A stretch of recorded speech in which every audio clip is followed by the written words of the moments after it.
어떤 행동을 나무랄 때 너 생각이 있는 거예요? 없는 거예요? 도대체 무슨 마음으로 그런 일을 했어? 이런 일들을 합니다. 이것은 행동 이전에 그 안에 생각이 잘못되어 있음을 지적하는 것이죠. 그러니까 여러분 어떤 행동이 나타난 결과를 통해 그 행동을 보기 전에 그 안에 그 행동을 유발한 그 생각이 무언가를 볼 줄 아는 눈을 여셔야 됩니다. 네. 잠언서 23장 7절을 보면 대저 그 마음의 생각이 없다는 그 위인도 그러하다. 그러니까 그 생각이 그 사람이라는 거예요. 그러면서 설사 그가 내게 먹고 마시다 할지라도 그 마음은 너와 함께 아니함이니라. 생각이 같지 아니하면 겉으로 드러나는 친절, 같이 먹고 마시는 교제 이런 것들이 아무런 소용이 없단 말이에요. 생각이 문제라는 것이죠. 그래서 이사야를 통하여 하나님께서 이렇게 말씀하십니다. 이사야 55장 8절 이는 내 생각이 너희 생각과 다르며 내 길은 너희의 길과 다릅니다. 여호와의 말씀이라. 이 생각이라는 단어가 마샤바라는 히브리어가 사용하는데 의도, 계획, 평가, 사상 너 의도와 내 의도와 다르고 네 계획과 내 계획과 다르며 네가 평가하는 것과 내가 평가하는 것이 다르다는 것입니다. 그 차이가 얼마나 크냐? 너는 땅에 있고 나는 하늘에 있다는 그 차이로 그렇게 이야기를 하는 것을 볼 수 있죠. 그래서 너희가 생각하는 그 생각이라는 것은 호흡이 끊어지면 생각도 소멸한다고 얘기합니다. 그러면서 네 생각을 하지 말고 여호와의 생각을 들으라 이렇게 얘기하시면서 그 불의한 생각, 니들이 생각하는 건 불의한 생각인데 그 불의한 생각을 버리고 내게 돌아오라. 성경은 그렇게 이야기를 하고 있는 것을 볼 수 있습니다. 생각이라는 것은 그 사람이라고 얘기하듯이 근데 그 생각이 어디서 나오냐? 그 사람이 갖고 있는 세계관과 가치관의 틀에 의하여 형성되는 것을 생각이라고 합니다. 그래서 그 기본 틀이 변하지 않으면 패러다임이 변하지 않으면 그 생각이 다른 생각 같지만 그 생각이란 말입니다. 그러다 보니까 하나님의 생각, 하나님의 의도, 하나님의 계획을 올바로 들을 수가 없다는 것이죠. 그러다 보니까 지옥으로 떨어지는 이 배라는 항로를 타고 지금 조금 있으면 수천 길 절벽으로 떨어지는 그 상황 속에서도 이 방향을 바꿔야 되는데 방향을 바꾸지를 못해. 행동이 안 나온단 말이다. 왜? 생각이 안 바뀌어서. 생각이 안 바뀌어서. 여러분 삶 속에 문제와 고통이 있습니까? 어려움이 있습니까? 바꾸고 싶죠? 근데 안 바뀌어요. 왜 안 바뀝니까? 생각이 안 바뀌어서 그래요. 근데 그걸 안 바꾸려고 그래요. 거기는 복잡한 아주 지저분한 것들이 많아요. 자기 자존심, 체면, 위신 뭐 이런 것들 안 바꾸려고 그래요. 생각은. 그래서 왜 안 바뀌지? 왜 안 바뀌지? 생각은 안 바꾸면서 자꾸 행동을 방향을 바꾸려고 그러니 그게 바뀌어지냔 말이에요. 안 바뀌어진다는 것입니다. 요나서에서는 요나가 하나님의 복음을 니느웨에 가서 복음을 전하는 그 말씀을 듣고 그 말씀을 피하여 여호와 앞을 도망가는 모습이 기록됩니다. 그 도망가는 길에서 탄 배가 다시스의 배라 그래요. 그걸 장사하는 배라고도 얘기할 수 있고 쉽게 말하면 이 세상을 상징하고 바벨론 이렇게도 이야기를 할 수가 있단 말입니다. 그런데 그렇게 자신의 생각으로 타는 그 배가 어떤 결론을 갖게 되느냐? 요나서 1장 4절을 보면 풍랑을 만나 침몰하는 그런 상황으로 처하는 것을 볼 수 있죠. 하나님의 생각은 니느웨에 가서 복음을 전하라고 했는데 요나의 생각은 그게 아니에요. 요나 4장을 보면은 니네 사람은 너무나 악하고 취해갖고선 절대 선민이 될 수 없고 하나님 나라에 들어갈 수가 없다는 것입니다.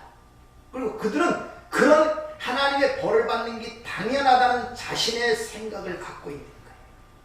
내 생각.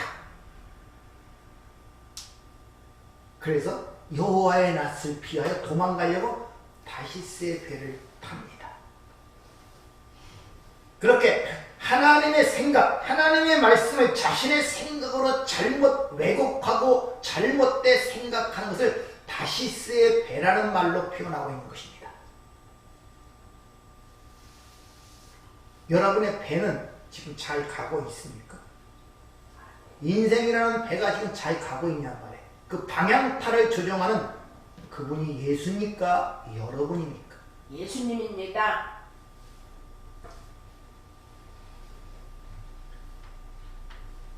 그래서 큰 풍랑을 내서 그 배가 침몰하게 되죠. 그런데 그렇게 되자 요나가 생각을 바꾸고 즉 자기 부인을 합니다. 니네 사람과 그 풍랑 많은 선원들을 향하여 자신을 바다에 빠뜨리라 그러죠. 생각을 바꿨고 살려고 도망갔는데 이제 죽으려고 생각을 바꿨단 말입니다.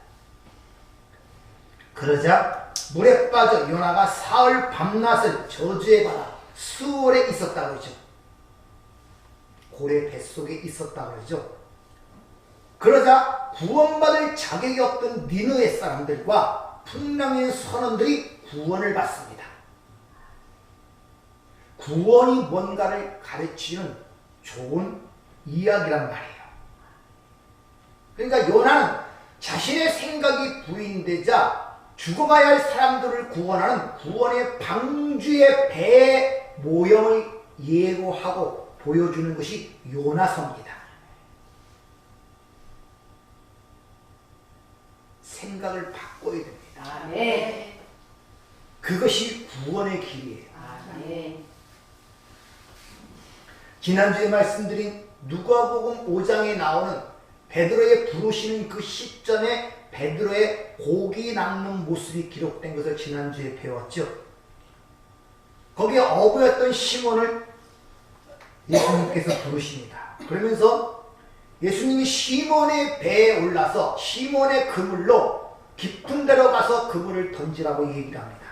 그랬더니 베드로가 그때 시몬이 뭐라고 고백하느냐, 밤이 늦도록 수고하였는데 얻은 것이 하나도 없다 이 얘기를 합니다. 밤이 늦도록.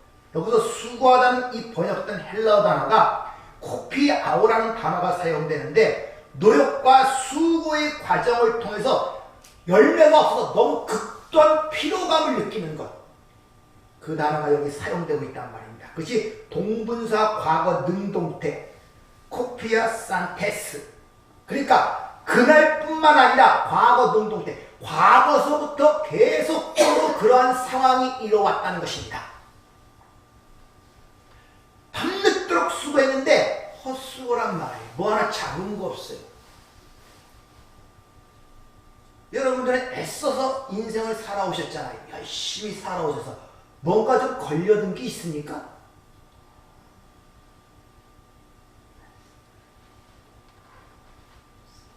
남부럽지 않게 열심히 살아왔잖아요. 최선을 다해서.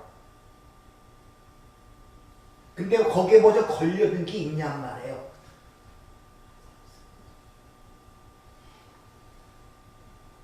과거서부터 같은 행동을 반복하는 거예요. 근데 수확이 없네.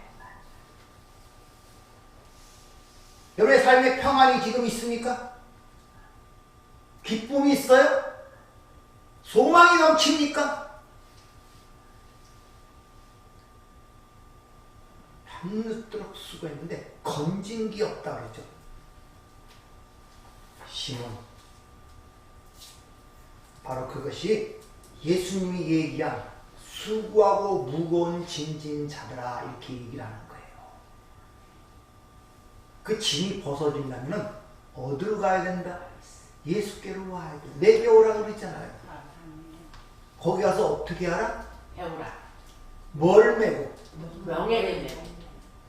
멍이라는 것이 소 두 마리가 일을 할 때 같이 일을 하도록 끼얹는 것입니다. 그리고 소가 함부로 날뛰지 못하도록 코를 꿰갖고 고리를 끼죠. 그래서 주인이 원하는 대로 움직이는 게 그 멍이에요. 자기 생각을 버려야 돼요. 아, 네. 그러면 너희 마음이 쉼을 얻는다고 주님이 친히 이렇게 말씀하시는 것을 볼 수 있죠. 그러니까 시몬이 지금 배에서 그물을 내려 애쓰록 수고하는 그 모습을 의역을 하자면 시몬, 베드로가 되기 전 시몬, 구약을 얘기하고 밤의 때, 밤늦도록 수고했다 그러죠. 밤의 때 율법으로 수고에 애써서 그렇게 노력을 했는데 헛수고를 했다는 것이 그들 지금까지 인생이었단 말이에요. 그걸 보여주는 거예요. 그러니까 베드로의 고백 속에는 그런 영적 진리가 그 안에 함의가 되어 있단 말입니다.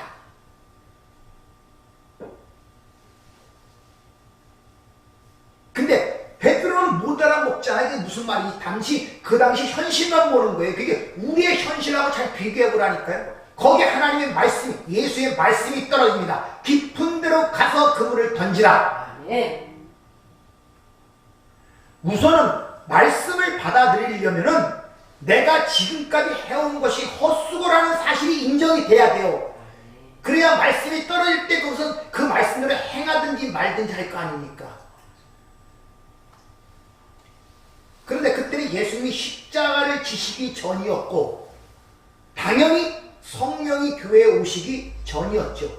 그러니까 하나님의 그 주님의 그 말씀을 올바르게 알아볼 수 있는 시기가 아니었단 말입니다.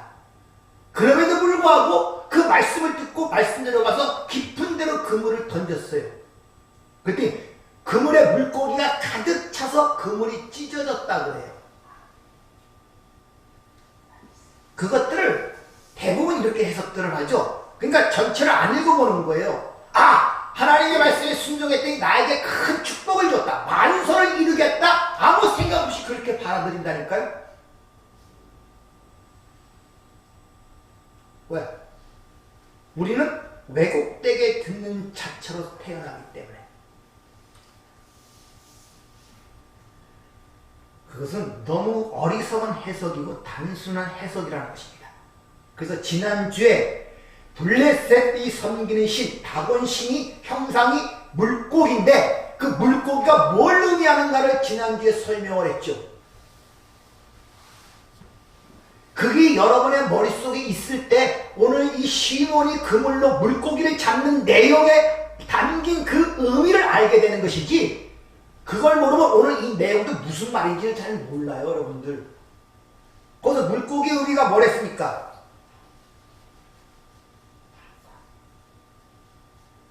봐요.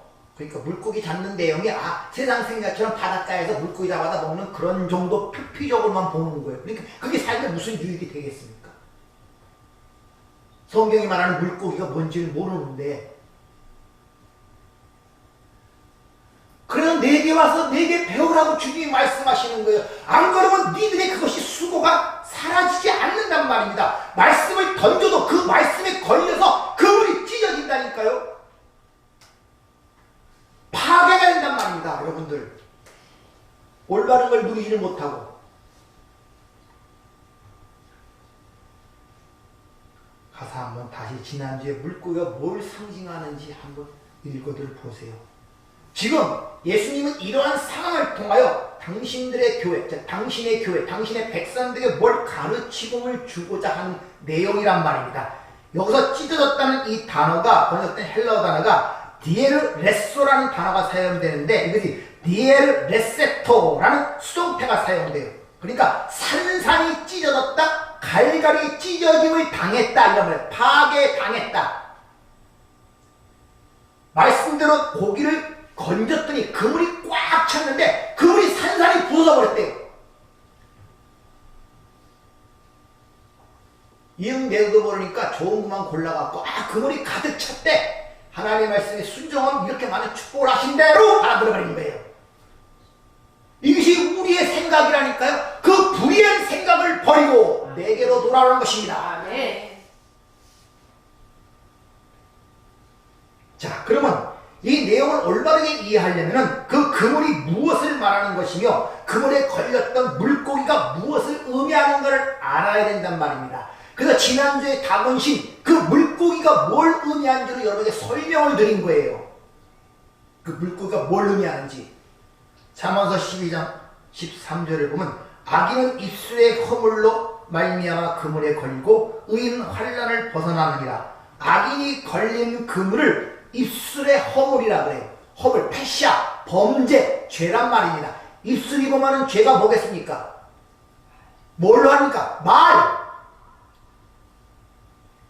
잘못된 말, 왜곡된 말.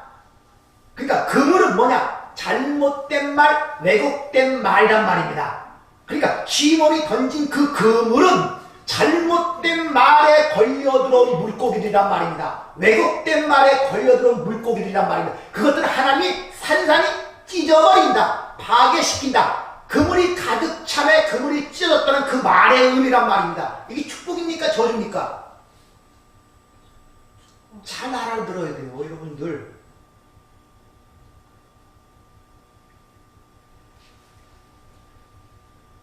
그러니까 산산이 부서진 그물이라는 그 의미는 하나님의 말씀을 인간의 율법적 행위로 도덕적 윤리적으로 오해한 말씀을 의미하는, 거기에 걸려들어온 모든 물고기들은 산산이 파괴당한다 이 말이에요. 네. 가득 차게 보였어도 실지가 그렇지 않아요. 그런 데는 글귀가 엄청나게 몰려들어요. 근데 그건 파괴된단 말이에요.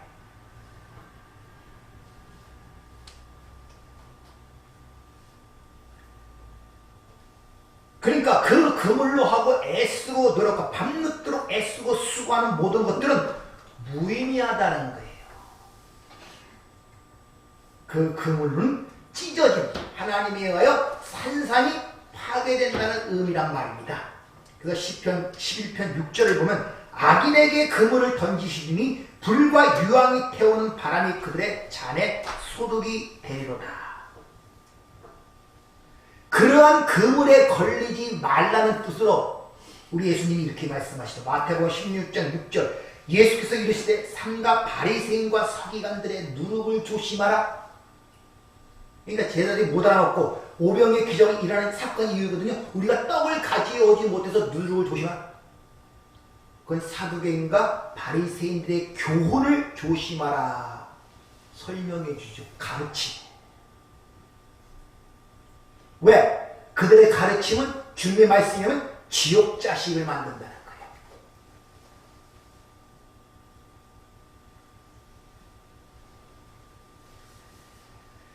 그런데 하나님이 던지시는 그물이 있어요. 마태복음 13장 47절 48절 또 천국은 마치 바다에 치고 각종 물고기를 모은 그물 같으니 그들이 그물에 가득하며 물가로 끌어내어 앉아서 좋은 것과 그릇에 담는 못된 것을 내버리느니라. 즉 하나님의 온전한 말씀, 생명의 말씀이란 진짜 그물이 있는데 그 그물에 걸린 자들이 있단 말입니다. 근데 누가복음에서 시몬이 사용한 그 그물이란, 거기서 그물의 내용은 딕투라는 그 단어가 쌓이고 천국의 그물은 다른 겁니다. 사간의 예인망이라고 있죠. 저것보다 밑바닥을 훑어하는 그 그물, 그 그물을 얘기하는 거예요.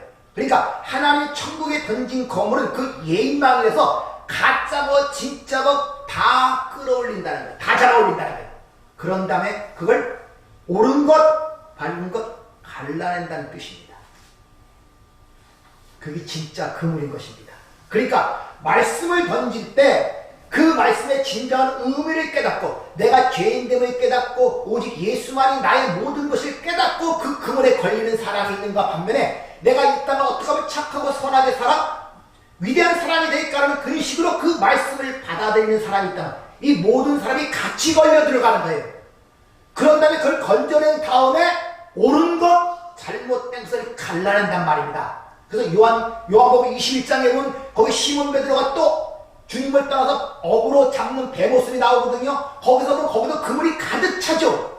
근데 가득 차는데 그 그물은 찢어지지 않습니다.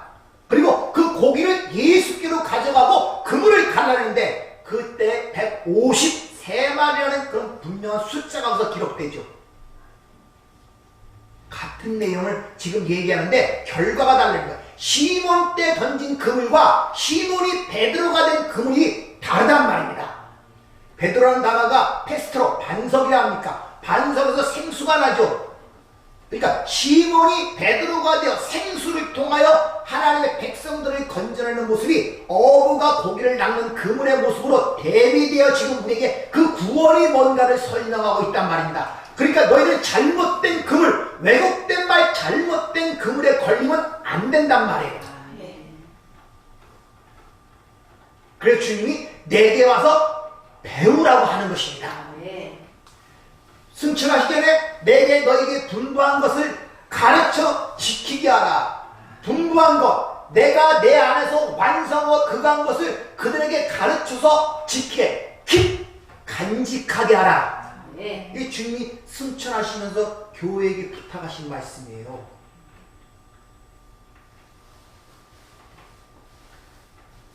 그러니까 말씀을 듣고 예수를 믿는다 하는데 그것이 예수라는 온전한 그물로서의 말씀이 아니라 표피적인 말씀, 인본주의적 해석된 말씀, 왜곡된 예수를 붙들고 있는, 다시 말하면 지난주에서 귀신 들린 믿음을 가진 자란 말이에요.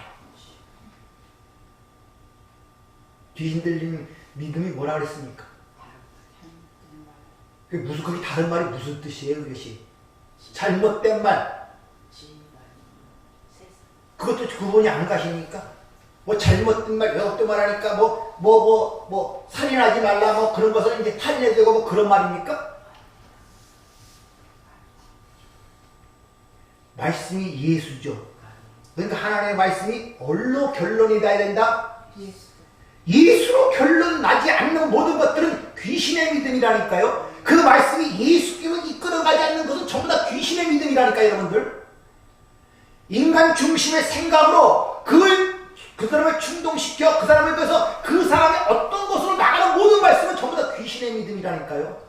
그게 잘못된 그물에 걸린 물고기들이란 말입니다. 그런 것들을 하나님이 산산히 쪼개내겠다는 것이 시몬의 그물 넣는 그 모습을, 시몬이었을 때 그 말씀을 왜곡되어 들어서 그 말씀들을 던졌단 말입니다. 근데 거기에 그물이 가득 찼어요. 그들이 누구냐? 바로 불의한 생각을 갖고 있는 자들, 귀신의 믿음을 갖고 있는 자들, 인간의 행위와 인간의 의를 추종하는 자들, 자신의 생각을 갖고 사는 자들, 그런 자들이 거기에 꽉 잡힌 거예요.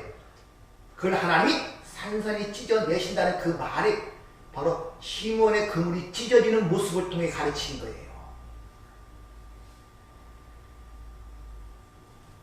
시몬이라는 이 단어가 시므온, 야곱의 둘째 아들의 이름이죠. 이 시몬은 샤마, 듣는다에서 파생된 단어입니다. 그러니까 시몬이 듣긴 들었는데 잘못 들은 거예요. 그것은 모든 것이 헛수고라는 것이 시몬이 말을 듣고 그물을 내려 그 물고기를 가득 잡았는데 그것이 다 파괴되는 모습으로 지금 보여지고 있단 말입니다.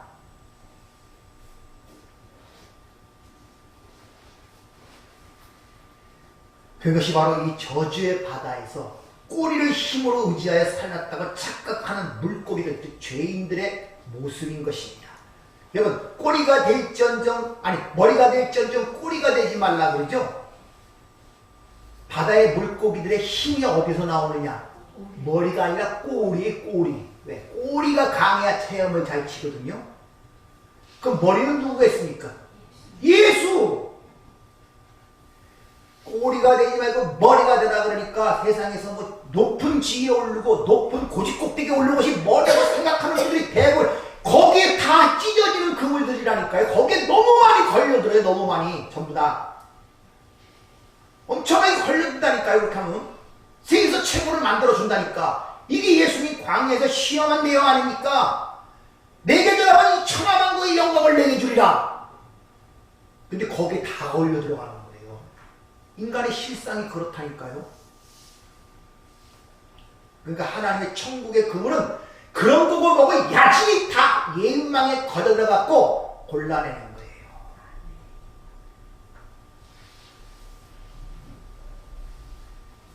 이것이 바로 잠언서 18장 7절 미련한 자의 입은 그 멸망이 되고 그의 입술은 그 영혼의 그물이 됩니다. 입에서 나오는 것이 뭐라고요?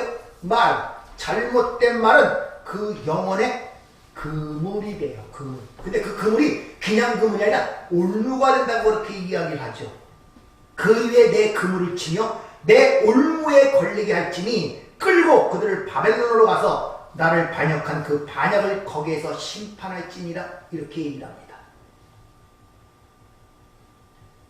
그러니까 인간들이 이 생육과 번성으로 자신의 힘을 추적하고 자신의 배를 장사하는 배로 바벨성을 구축하려는 이들을 말씀의 그물로 그들을 저주에 받아서 잡아 끌어올리는 것이 구원이란 말입니다. 그런데 하나님의 선택 밖의 인간들은 자신의 의를 갖고 그걸 붙들기 때문에 끈질은 다음에 골라내는 거예요. 골라낸 자들이 누굽니까? 바로 이단이에요. 끝단자, 끝이 다르네. 처음에는 걸려 들어왔는데 골라낸단 말입니다. 끝이 다르단 말입니다. 다른 것들이란 말입니다. 그 이단들의 특징이 뭡니까? 네? 이단의 특징이 굉장히 열심히 특심해요. 왜? 그들의 행위가 곧 상급이고 하늘에 들어가는 첩경이기 때문에. 근데 그들은 하나님의 은혜를 이야기하지 않습니다. 십자라는 것이 그렇게 강조되지 않습니다. 근데 행위가 강조돼. 얼마나 전도하고 얼마나 많은 사람을 끌어왔느냐, 얼마나 니를 팔아서 교회에 헌납했느냐, 그것이 그의 측정의 정도입니다.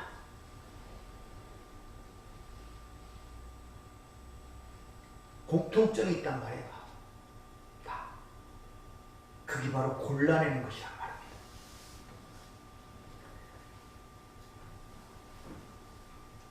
따라서 그물에 끌려오지만 잘못된 말로 인식하여 끌려온 자들은 그 그물이 그에게 올무가 되어버리는 거예요. 올무. 그러면 조금 전에 말씀드린 누가복음에서 그 시몬의 그물로 건져낸 그 잡은 물고기가 축복입니까? 저주입니까?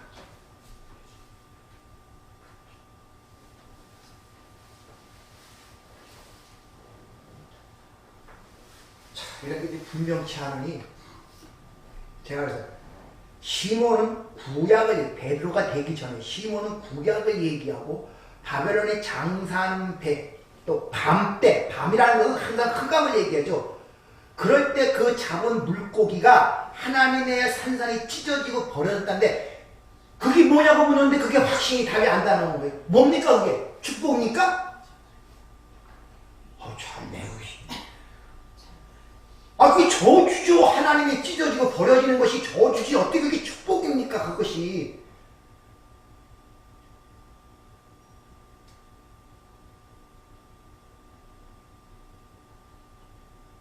아이도 잘 구분이 안 가시는구나. 지난 설교를 좀 읽고 좀 오세요. 그래야 물고기 찾는 얘기를 하면 이게 영적으로 이런 의미가 다르고 이런 걸 알고 생각하고. 구약은 율법, 다시스배, 바벨론성 전부 다 멸망을 뜻하는 것들 아닙니까? 밤, 흑암, 어둠, 그물이 찢어졌다, 산산이 부서졌다. 근데 거기에 잡힌 물고기가 어떻게 축복이 되어 저주가 되지?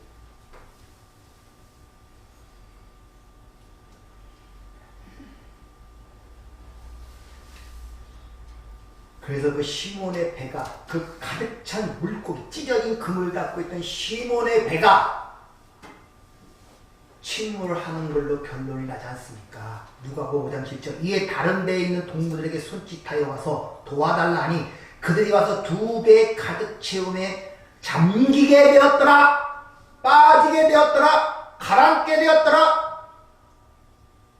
저주의 바다에 그 배가 가라앉는데 그것이 어떻게 축복이에요, 여러분들. 근데 이런 거 아무 생각 없이 말씀 밤늦도록 수고했는데 말씀에 순종했더니 가득 채웠대. 거기까지만 생각하는 거예요. 그래서 말씀에 순종하면 이런 복이 내게 온다. 거기에 걸려 들어가서 다 죽는 거예요, 여러분들. 그냥 한 번씩 읽어보고 내가 오라고 하시는 이유가 거기 있어요. 읽으면서 의문을 가지라니까요. 도대체 뭘 얘기하고자 하는가? 그래야 그 의문을 갖고 여기 앉았을 때 말을 던질 때 아 이게 그런 의미구나. 맞습니다 주님. 이런 감동이 올 거 아닙니까? 이게 그런 얘기가 있는지 없는지 뭐 생각도 안 나고 시몬이 그물을 던졌는지 안 던졌는지 뭐 얘기 스토리 자체를 아무도 생각이 없게 받으니 제가 얘기하는 게 어찌 여러분 감정에 생각 속에 그게 박히겠냔 말이에요. 멍하죠. 이게 무슨 말이야 이게? 이렇게 돼버리는 거예요.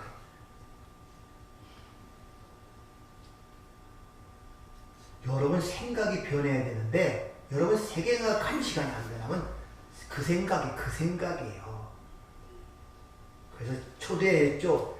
너 무슨 생각으로 그런 일을 했어? 도대체 네 마음이 왜 그래? 어떤 생각으로 그런 일을 했냐? 행동을 탓하는 그 말이 생각을 탓한다니까요. 생각이 행동을 이끌어내니까 내가 무슨 생각을 하고 있는지 아무런 자신의 돌보시니 도대체 요새 무슨 생각을 하고 살고 계십니까? 지금 한 주 동안에 무슨 생각을 하고 살고 계셨습니까? 무슨 생각을 하고 살고 계셨어요? 아무 생각 없이 살았죠? 그냥 해 뜨고 눈 뜨면 그냥 본능이 요구하는 대로 일상생활 하던 것처럼 그렇게 사는 게 아니라 끌려가다 왔죠. 그냥 그렇게 살아왔으니까 그렇게 가는 줄 알고 그렇게 살아왔잖아요 여러분들. 그래서 제가 그걸 올려서 그나마 그 여중에서 보고 생각하고 판단하도록 올리는데 그것도 보기가 힘들잖아요. 틀이 안 변하니 생각이 안 변해요. 행동이 안 변합니다. 아무리 내가 방향을 내 인생에 어디다 갑자기 이러면 안 되지 방향을 틀고 싶어도 안 틀어지는 거예요. 생각이 변해 방향이 틀어지죠. 그래서 두 배가 가라앉았다 잠기게 됐다는 이 헬라어 단어가 뷰티즈라는 단어인데 가라앉다 빠졌다 저주의 바다에 빠져버렸다 이런 말이에요. 몽창 다 허사가 돼버린 거예요.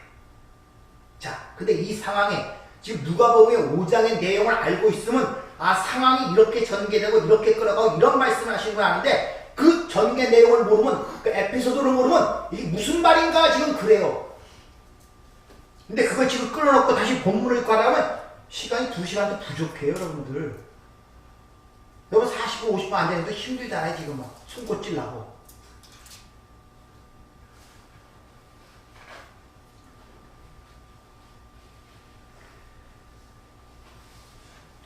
그렇게 그물이 찢어지고 배가 빠지니까 시몬이 도움을 누구의 말씀대로 지금 행했습니까? 예수님 말씀대로. 그러면 그 물에 빠지게 되면 누구의 도움을 청해야 됩니까? 근데 누구의 도움을 청합니까? 내용을 모르죠. 그러니까 누구의 도움을 청할지도 모르죠. 다른 배에게 도움을 청해요. 근데 그 배마저도 빠져버립니다. 이게 인간의 실상이란 말입니다. 우리가 배운 민수기 21장의 사건을 읽으면 불뱀에 물렸으면 죽게 됐잖아요.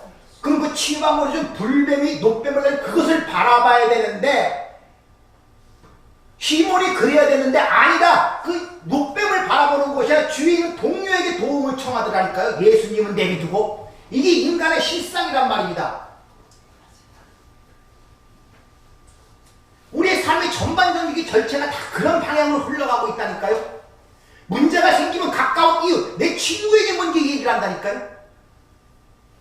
그럼 그 사람에게 나오는 그 친구, 권면과 친구가 똑같은 생각 수준이에요. 그러니까 방향이 안 바뀌는 거에 같은 생각을 해버리니까 그래서 두 배 다 빠져버리는 걸로 결론이 나고 있단 말입니다.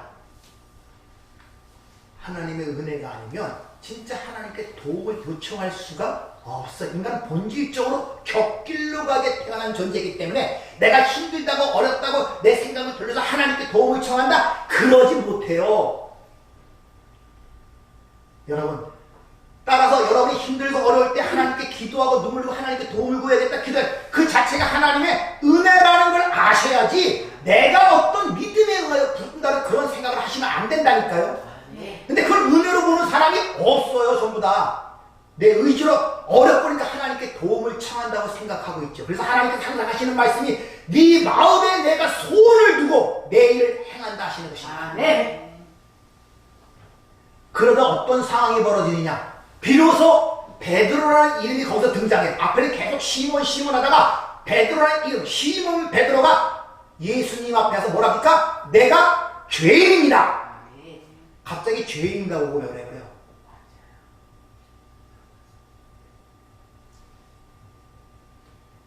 이렇게 죄인들의 결국을 시몬이 물고기를 잡는 사건을 통해 그려내고 있단 말입니다. 그리고 죄인으로 고백하는 그 순간에 비로소 시몬 베드로라는 이름이 거기에 등장하는 거예요. 이와 같이 하나님의 백성들은 시몬에서 베드로로 환골탈태가는 것이 신앙생활이라는 것을 그 사건을 통해 우리에게 보여주고 있는 거예요. 그리고 시작이 어디서부터? 나는 죄인입니다는 고백서부터 시작이 되는 것입니다. 아멘. 그런데 누가복음 5장에 그렇게 죄인으로 고백한 그 베드로가 그 후의 모습은 그렇게 진짜로 깨달은 걸로 보여집니까? 안 보여지잖아요. 똑같잖아요. 뭡니까? 그런데 하나님은 어떤 것을 보이게 하나의 예적인 모습으로 얻어 기록되고 있단 말입니다. 자기 백성들의 교훈을 주기 위해서. 그 베드로 자체가 진짜 변해서 그런 것이 아니라 교훈을 주기 위해서.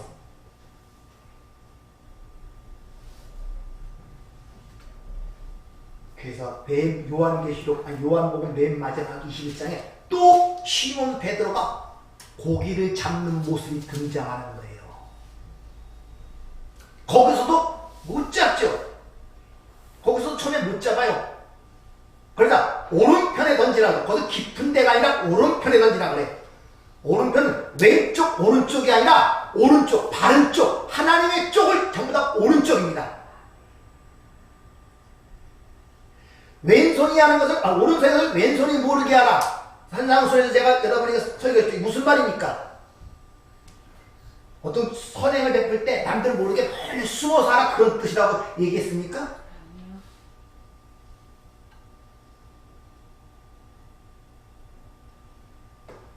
오른쪽이 하는 일은 왼쪽이 몰라요. 이것이 다른 말로 네 생각은 땅에 있고 내 생각은 하늘에 있다는 그런 의미란 말입니다. 그래서 오른쪽에 던졌더니 거기도 그물에 고기가 가득 잡혔어요. 잠길 정도로 엄청. 근데 거기서 그물이 찢었다는 얘기가 없습니다. 배가 침몰했다는 얘기가 없습니다. 그런데 주님이라는 말을 듣자 고기고 배고 다 내버려두고 겉옷을 입고 주님께 뛰쳐가는 베드로의 모습이 나오죠. 그리고 주님이 네가 잡은 고기를 가져오라 그러죠. 동료에게 도움을 요청하지 않아요. 예수께로 먼저 옵니다. 예수께로. 이게 변화된 모습이에요. 이해한 모습이고. 거기서 곤란했더니 153마리가 걸렸더라 그러죠. 하나님의 백성들. 이게 변화된 모습이란 말입니다. 이같이 저주의 바다에 빠져 죽어야 할 마땅한 시몬을 사람을 낚는 업으로, 즉 올바른 말씀을 전하는 베드로. 베드로가 페스트로, 반석이라는 뜻이죠. 반석은 생수를 내는 거예요. 그러니까 올바른 생수로 그 주관자를 건져내는 자로 만들어 가시는 것이 성도의 신앙생활이란 말입니다. 그래서 5장에 보면 마지막에 모든 것들 버려두고 그물과 배를 버려두고 예수를 따랐다고 결론을 지어지는 것입니다. 이같이 저와 여러분도 사람을 낚는 업으로 부르심을 받은 이들이에요. 근데 여러분들이 올바른 말씀, 올바른 그물로 던지면 모를까 잘못된 말씀 그물로 던지면 폭삭 망하는 것입니다. 여러분들이 겉으로 볼 때는 많이 가득 채워서 그랬죠. 근데 하나님 그걸 찢어버린대요. 산산이 부숴버린답니다. 그런 경험들 안 하십니까? 삶 속에서? 그런 것이 잘 못 느껴지죠? 내 삶 속에 일어나는 일들이 하나님의 작업의 손길이라는 게 못 느껴지죠? 도대체 내 삶 속에 하나님이 간섭하는 손길을 느끼지를 못하는 거예요. 아 이건 잘못된 거 하나님이 찢어내시는 것이구나, 끊어내시는구나, 이런 하나님의 은혜라는 손길을 못 봐요. 그냥 고통으로만 가져요. 아픔으로만 가져요. 그리고 내가 생각하는 은혜, 내가 하나 생각하는 축복은 내 생각에서 맞는 수준, 그것이 좀 와야 아 이게 하나님의 은혜고 축복이구나. 근데 그것도 한두 번 지나면 무감각해져갖고 은혜라고 생각지도 않아요. 당연한 것처럼 여겨지게 됩니다. 여러분이 오늘 이 날에, 오늘 이 순간에 여기 온 것을 은혜라고 생각하고 오신 적 있습니까? 무슨 생각을 하고 여기 와 지금 앉아 계십니까? 무슨 생각을 하시면서 여기 앉아 계십니까? 너희가 뭘 들으려고 여기 왔느냐고 주님 물으시죠? 무엇을 들으려고 여기 오셨습니까? 무엇을 보려고 오셨습니까? 옷 잘 입은 사람 보러 오셨습니까? 도대체 무엇을 보려고, 무엇을 들으려고, 무슨 생각을 갖고 지금 여기 앉아 계시냔 말이에요. 그냥 그거 일상생활에 가요. 오늘 일요일이니까 교회 가야지. 빠지면 안 되지. 빠지면 또 목사님 건식 걱정하실 거고, 빠지면 또 마음이 찜찜한 것 같기도 하고. 그래 앉아 계시면서 뭘 생각하고 계셨습니까? 아 예배 끝나고 누굴 만나야 되는데, 오늘 이런 일 저런 일이 있고 그런데.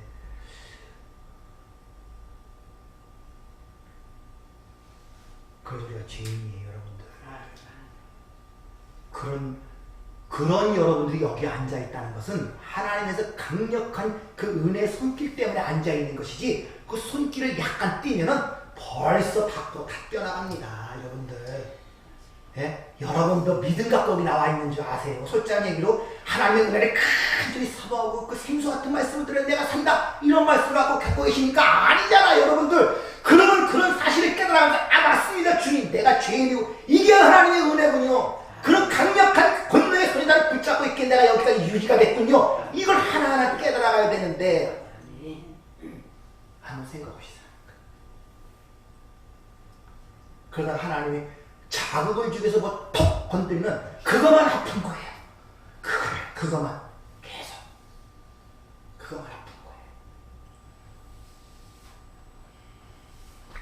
항상 말씀드리지만 새 부대가 되지 않고는 새 포도주가 담기지 않습니다.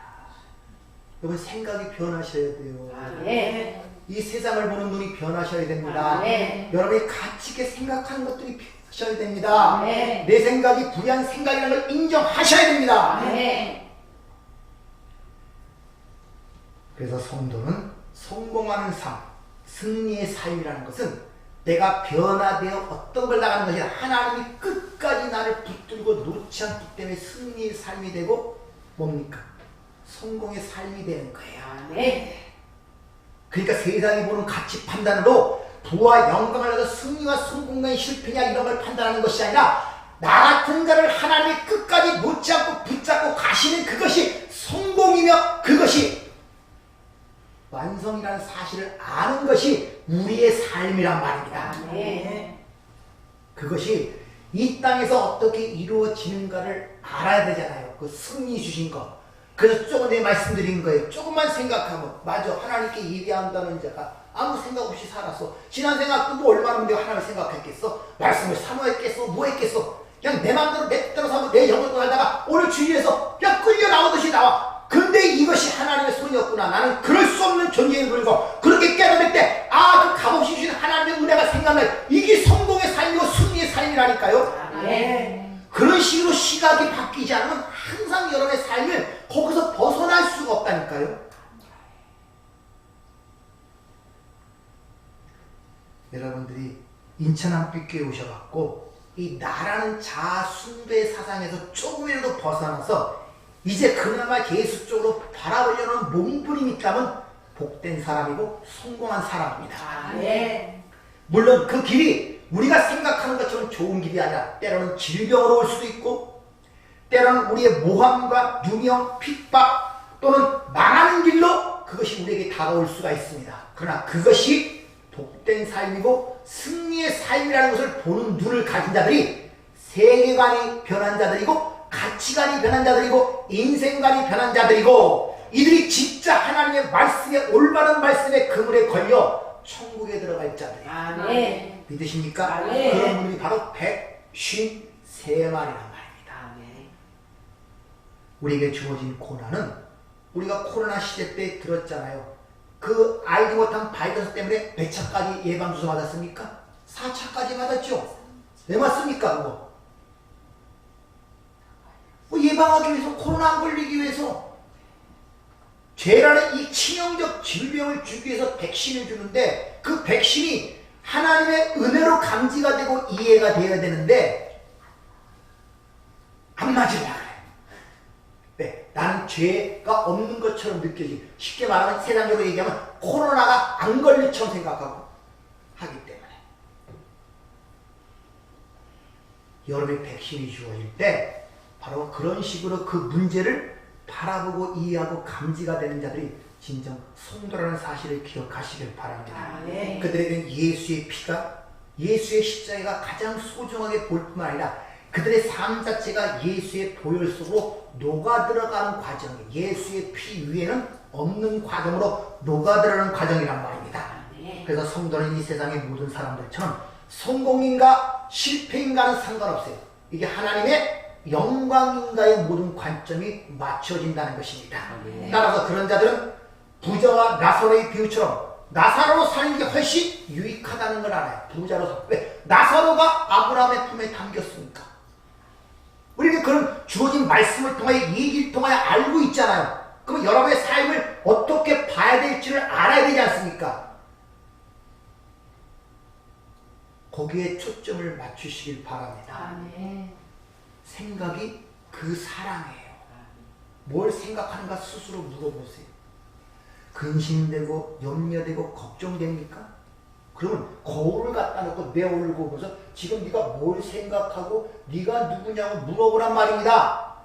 저는 항상 그래요. 답답하고 힘이 들면 거울을 놓고 물어봐요. 네가 누구냐? 이렇게 묻습니다. 얼굴을 보고 눈을 보고 네가 누구냐? 네 신분이 뭐냐? 믿는 자냐? 묻는단 말입니다. 강하게 묻습니다. 네가 진짜 예수를 믿는 자냐? 천국을 믿는 자냐? 가는 길이 올바르냐? 나를 다 잡는 거예요. 그럼 가끔가다 눈물도 핑 돌기도 하고 그저 요새는 감사한 은혜밖에 생각 안 나요. 하나님의 은혜입니다. 숨 쉬는 것도 은혜, 붙들어지는 것도 은혜. 그럴 때 여러분의 삶에 나타나는 구석구석이 전부 다 뭘로 보입니까? 하나님의 손길로 보입니다. 손길. 한 주간 흔히 말하는 고난 주간입니다. 십자가 하죠. 예수님의 십자가. 도대체 그럼 십자가가 무엇, 나한테 어떤 의미를 주는가 한번 곰곰이 생각해 보세요. 금식할 필요 없습니다. 곰곰이 한번 생각. 도대체 십자가라는 것이 뭘 의미하고, 예수 십자가. 아마 찬송가 가서도 십자가에 대한 찬송가 제일 많을 거예요. 내 죄를 위해 살았네. 도대체 그 십자가 내 인생에 주는 의미가 뭔가를 생각해 보세요. 이것이 뭐 그렇게 그거한가. 그러니 한 주간 동안 그 십자가 함께 옛사람이 죽었다는 사실을 확인하세요. 네. 그리고 다음 주가 부활절입니다. 그날 다시 예수와 함께 부활하시기를 부탁을 드립니다. 네. 은혜롭고 자비로우신 아버지 하나님 감사를 드립니다. 미련하고 아둔한 저희들, 얼마나 하나님께서 힘들고 참으로 어렵고 오래 참고 계시겠습니까? 오죽하면 내가 새롭게 창조한다고까지 말씀하셨겠습니까? 그럼에도 불구하고 포기하지 않는 그 하나님의 그 의지, 하나님의 그 사랑, 하나님 말할 수 없는 그 긍휼하심을 오늘 주 앞에 고백합니다. 감사하고 감사합니다.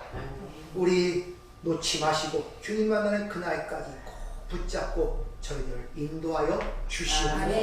예수님 이름으로 기도하옵나이다. 아멘.